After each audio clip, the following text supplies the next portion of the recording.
পরিপূর্ণভাবে প্রবেশ করতে পারবে। ইসলামের যে বিধিবিধানগুলো রয়েছে এগুলো কিছু মানে আবার কিছু মানে না। আবার কিছু মানুষ আছে যে অনেকে বলে যে যার যার ধর্ম যে উৎসব সবার, এরকম একটা কথা আছে যে উৎসব হবে সবার আর যার যার ধর্ম উৎসব সবার, যার যার ধর্ম উৎসব সবার। এখানে দেখা যাইতেছে যে এই কথা বলার উদ্দেশ্য হলো যে ইসলামের ভিতরে আল্লাহ তাআলা পরিপূর্ণভাবে ইসলামকে পরিপূর্ণভাবে করে দিলেন। আর এক আয়াতের ভিতরে আল্লাহ তাআলা বললেন যে তোমরা ইসলামের ভিতরে পরিপূর্ণভাবে প্রবেশ করো। ইসলামে কোনো কিছু আল্লাহ তাআলা বাকি রাখলেন না। কিন্তু কিছু মানুষ আছে যেরকম হিন্দু, খ্রিস্টান, বৌদ্ধ, নাসারা, তারা যে বিভিন্ন ধরনের ইসলামের বাহিরে বহির্ভূত যে কাজগুলো করে এগুলো কিন্তু ইসলামে নিষেধ। কিন্তু এগুলো আমাদের মুসলমান যারা রয়েছে এরা আবার মনে করে না এগুলো এই অনুষ্ঠান, যে হিন্দুদের ধর্মে হিন্দুদের অনুষ্ঠানে যাওয়া, খ্রিস্টানদের অনুষ্ঠান উদযাপন করা, বৌদ্ধদের অনুষ্ঠান উদযাপন করা, এগুলো করা, এই যে এগুলো ইসলামের ভিতরে কিন্তু আদৌ কি নাই। ইসলামের ভিতরে আল্লাহ তাআলা এগুলো নিষেধ করেছেন। কিন্তু কিছু মানুষ আছে বলতেছে যে যার যার ধর্ম ঠিকই থাকবে কিন্তু উৎসব সবাই পালন করতে পারে। কিন্তু এটা কি ইসলামকে পরিপূর্ণভাবে মানা হলো? ইসলামকে পরিপূর্ণ মানা হলো যে আল্লাহ তাআলা যেগুলো আদেশ করেছেন সেগুলো মানা, আর যেগুলো থেকে যে বিধান থেকে আল্লাহ তাআলা নিষেধ করেছেন, গান বাজনা করা ইসলামের ভিতরে হারাম করেছেন। গান বাজনা শোনা এবং করা, গান বাজনা একজনে করে আর একজনে আবার শোনা, দুটোটাই কি আল্লাহ তাআলা নিষেধ করেছে। গান বাজনা শোনা এবং বলা দুটোটা কি আল্লাহ তাআলা নিষেধ করেছেন। এখন অন্য ধর্মের উৎসবে, অন্য ধর্মের অনুষ্ঠানে মুসলমানের সন্তানেরা যাওয়া, এটাও আল্লাহ তাআলা নিষেধ করেছেন। কারণ মুসলমান ধর্মেও আল্লাহ তাআলা ওরকম এক অনুষ্ঠান, ওরকম এক উৎসব আল্লাহ তাআলা দিয়েছেন যে তোমরা যেন এরকম না বলতে পারো যে আমাদের ধর্মের ভিতরে তো কোনো ধরনের অনুষ্ঠান নাই, কোনো ধরনের উৎসব নাই, এই জন্যই আমরা অন্য ধর্মের অনুষ্ঠানে যাই। এই হিন্দু যে একটা ধর্ম রয়েছে, এই হিন্দু ধর্মের ভিতরে কিন্তু 12 মাসে 13 পূজা। 12 মাসে কি আছে? 13 পূজার চাইতে আরো বেশি আছে। এরপর আগে উৎসবের কি হয় না, শেষ হয় না। কিন্তু হিন্দু ধর্মের 12 মাসে 13 পূজা যে পালন করে, কিন্তু তাদের ধর্মে কি শান্তি আছে? তাদের ধর্মে কোনো শান্তি নাই।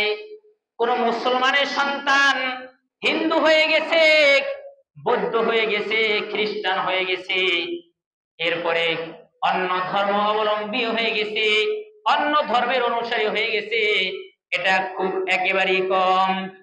যে খ্রিস্টানদের ধর্ম অনুসরণ পুঙ্খানুপুঙ্খানুভাবে করতেছে, মুসলমানের ধর্ম ছেড়ে, এরপরে হিন্দুদের ধর্ম অনুসরণ করতেছে মুসলমানদের ধর্ম ছেড়ে, এরকম মুসলমানের সন্তান একেবারেই নাই, একেবারেই কম।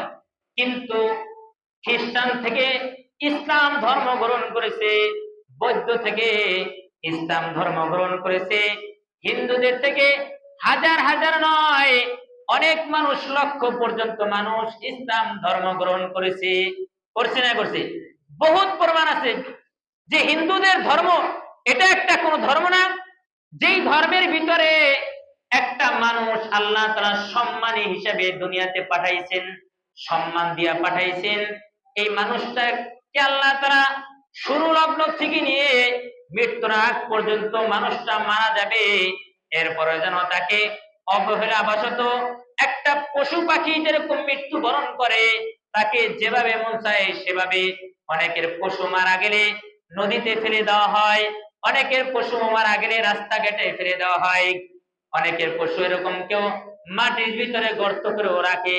কিন্তু অন্য যে মাখলুকাত আছে সেগুলো সেরকম সম্মান করা হয় না, ইজ্জত করা হয় না। কিন্তু যদি কোনো মানুষ মারা যায়, বিশেষ করে ইসলাম ধর্মে যদি কোনো মানুষ মারা যায়, তাকে অত্যন্ত সম্মানের সাথে তাকে গোসল করানো হয়, এরপরে তাকে পুরুষের জন্য 3টা কাপড় পরানো হয়, মহিলাদের জন্য 5টা কাপড় পরানো হয়, পরানোর পরে তাকে জানাজার নামাজ পড়ানো হয়, তার জন্য দোয়া করা হয়, এরপরে তাকে সম্মানের সাথে মাটিতে দাফন করা হয়।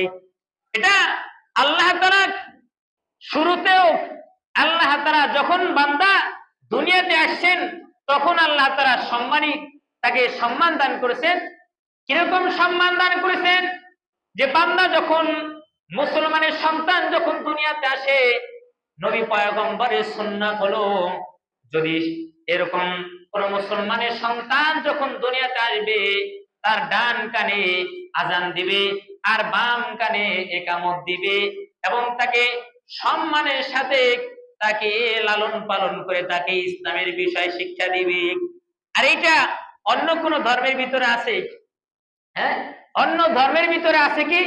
সন্তান জন্মগ্রহণ করলে এই যে তারা যে পূজা করে, পূজার আর্চনার যে বিধিবিধান গুলো সেগুলো তারা করে। খ্রিস্টানরা তাদের বিধিবিধান গুলো মানে। যে একটা সন্তান যখন দুনিয়াতে আসে তখন এই সন্তানটা ইচ্ছা করলে বাপ মায়ের তার যার যার ধর্মে সেই দিকে সে নিয়ে যায়, কিন্তু আল্লাহ তাআলা এই সন্তানটাকে নিষ্পাপ করেই দুনিয়াতে পাঠাইছে।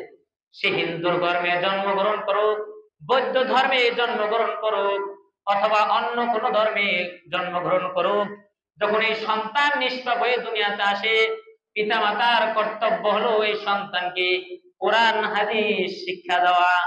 কিন্তু এটা আজকে আমাদের থেকে একেবারেই দূরে সরে গেছে।